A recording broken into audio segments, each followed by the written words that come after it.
All right, NFL Week 9, early bets, early leans, and an early whole lot of things to consider as we look at the betting market, because I'll tell you what, a lot going on here. I immediately wrote down 5 quarterbacks or 5 teams whose quarterback situation we have to monitor heading into this week, and that is a headache. That becomes a full-time job. So the names I wrote down were New Orleans, Derek Carr sounds like he's going to come back this week.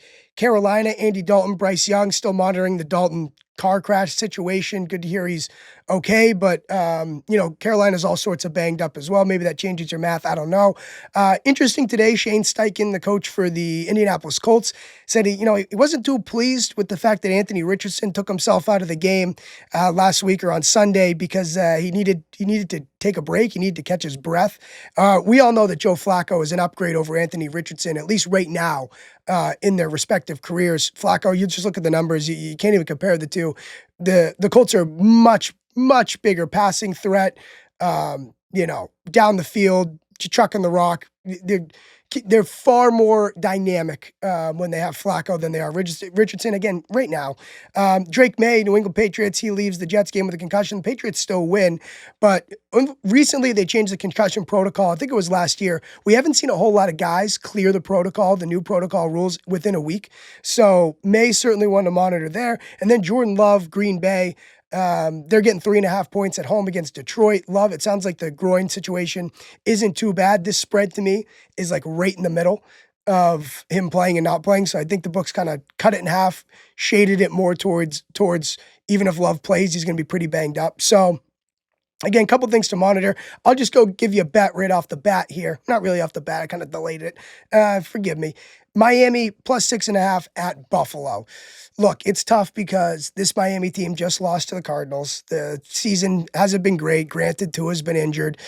And Buffalo looks like a real juggernaut. But I wanted to look at Allen as a home favorite in case there was, something there of like how for instance, Mahomes has this dichotomy between when he's laying a big number versus when he's laying a shorter number. Is there Allen versus division? Something I could be missing here because I still want to buy on Miami. I know that they just lost to Arizona, but I feel like there was at least the offense finally saw a spark, and to get 6.5 in the division, I just feel that they could hang around a lot more. And the way this kind of line has gone, if you look at it, over the summer, Buffalo was a 3-point favorite. And then the look-ahead line was Buffalo laying 5.5. That was when we knew Tua was probably going to be back. And now it's Buffalo minus 6.5. And is that an upgrade, half point Buffalo, let's say, downgrade Miami a half point maybe from Tua being back?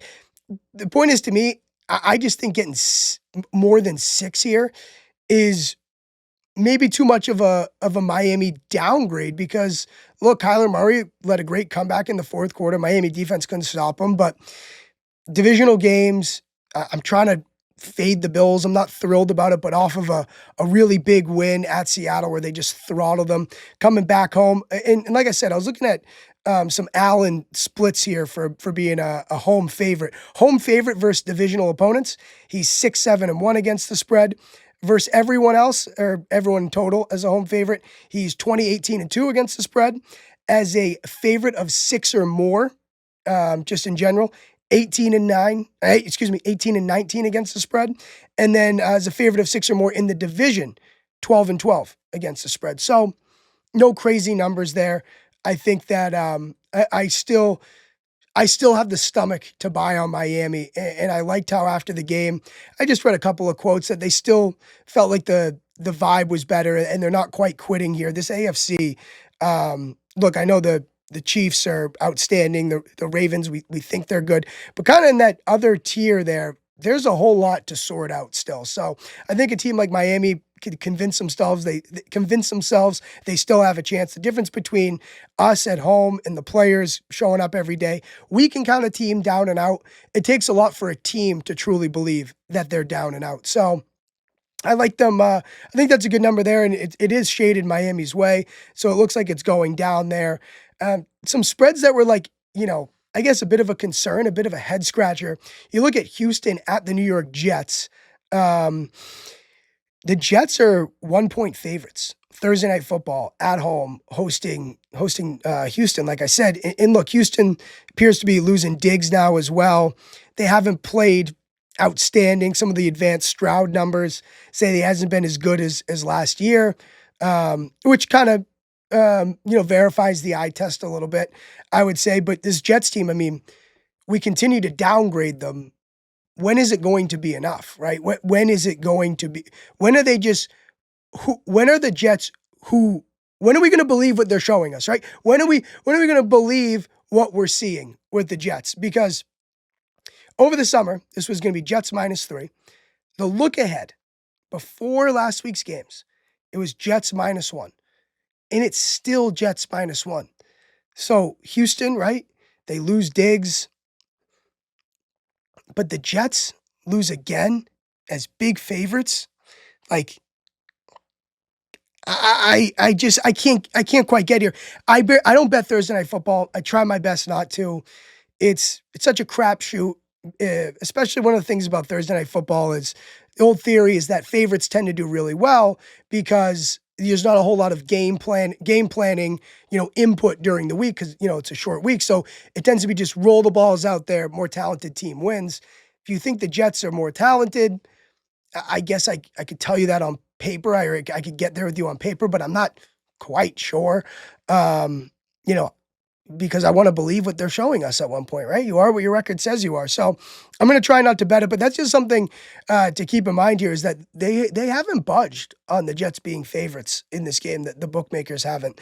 Another one I wrote down that's of interest to me, like I said, what Shane Steichen said about Anthony Richardson, Indy's getting right now 5.5, 6. The market is at Minnesota.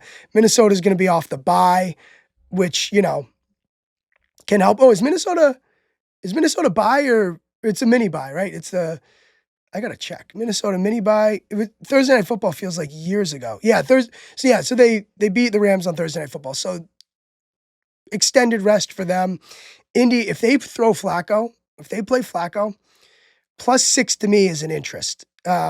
By the time they announce that, it's probably going to move. But I think that's something to monitor. If you want to bet Indy, I can't back them with Richardson right now. If it's Flacco and it's 6, that's something I would definitely consider just to show how much we've upgraded Minnesota. This spread over the summer was Minnesota -1. Right now it's Minnesota -6. We've definitely upgraded Minnesota. I would love to upgrade in Indianapolis with Flacco playing. Something that another thing that piqued my interest here, which is real interesting. You got 3 teams that are on losing streaks, and they're favored. So New Orleans is on a losing streak. Tennessee's on a losing streak. The Jets are on a 3 or more game losing streak. New Orleans, Tennessee, and the Jets, all favorites. So I said, that's got to be a classic, square play is to still play is to fade these losing streak teams, right? Like basically the adage of they shouldn't be favored against anyone, right? The Jets shouldn't be favored against anyone. New Orleans shouldn't be favored against anyone. Tennessee shouldn't be favored against anyone. So I looked, I said, what do the trends say about that? So I just looked. The last 10 years, a team that's a favorite, and they're on a losing streak of between 3 and 6 games, and they're, like I said, so they're a favorite, they're on a losing streak between 3 and 6 games, last 10 years, and it's week 6 or later. If you fade the losing streak team, if you fade them, so we'd be fading Tennessee, the Jets, and New Orleans. If we'd be fading them, you're 73, 53, and 4 against the spread, a 12.9% ROI. You'd be up $1,600 if you're a $100 better. That's a 58% ATS percentage there. So that kind of runs I thought the sharp side would be they're favored for a reason. No one wants to bet this team as a favorite. Take them. So that to me has me a little interested in New England here. I feel really good about it if it was May. Really good about it. Brissett, not so much. I think I mean, the total in this game is like, 37. So I think it's going to be an under game or at least, obviously a low scoring game from that. And getting 3 with New England feels like getting, 7, right? With how low scoring this game should be. And this thing is shaded towards Tennessee. So if a New England plus 3.5 pops up, I think that would be something to monitor. So officially right now I'm locked in on Miami plus 6.5, but I'll give you another one here. I'll take the bait. I'll take the bait on the Cleveland Browns plus 2. I will. I'm sorry. So they're getting 2 at home against the Chargers. Winston plays. He's head and shoulders above Deshaun Watson. Look, we bet numbers, not teams, right? And this number to me, I guess this as Cleveland -1 because I thought everyone would be in a rush to bet Cleveland and the books would be telling us Cleveland's going to be favored, not so fast. God, Browns plus 2 here. Chargers, they're a low scoring team. They, I know they, they played fine over the weekend, got some big margin. What was the final score? What'd they end up winning by? Mike Francesa in this right here.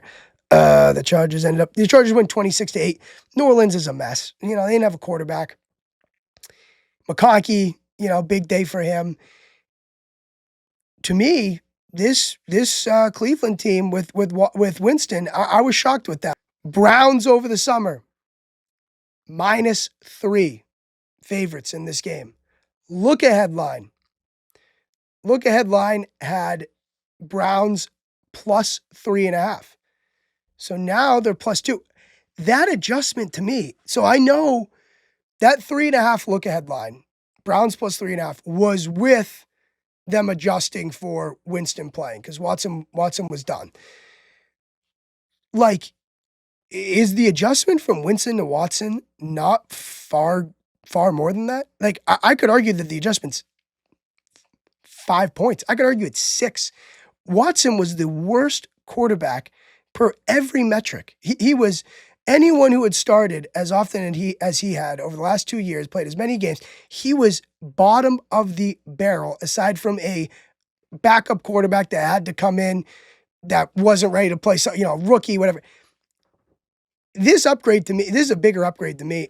I'm going to be interested in betting Cleveland here. If you think I'm just an idiot taking the cheese, by all means, but I bet Cleveland plus 2. I did. So I got Miami plus 6.5. I got Cleveland plus 2 locked in. Told you I'm monitoring New England. Told you I'm monitoring Indianapolis. And one more for you too.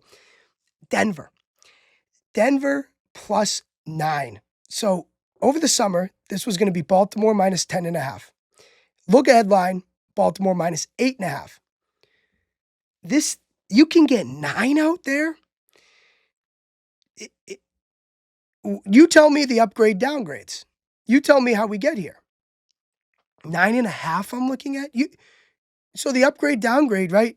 Even Baltimore, even say they should have beat Cleveland, they still shouldn't have covered, I don't think. Say Baltimore beats Cleveland, we upgrade them 0.5 point. Denver, we can't be upgrading Denver? Like, aren't we upgrading Denver all year?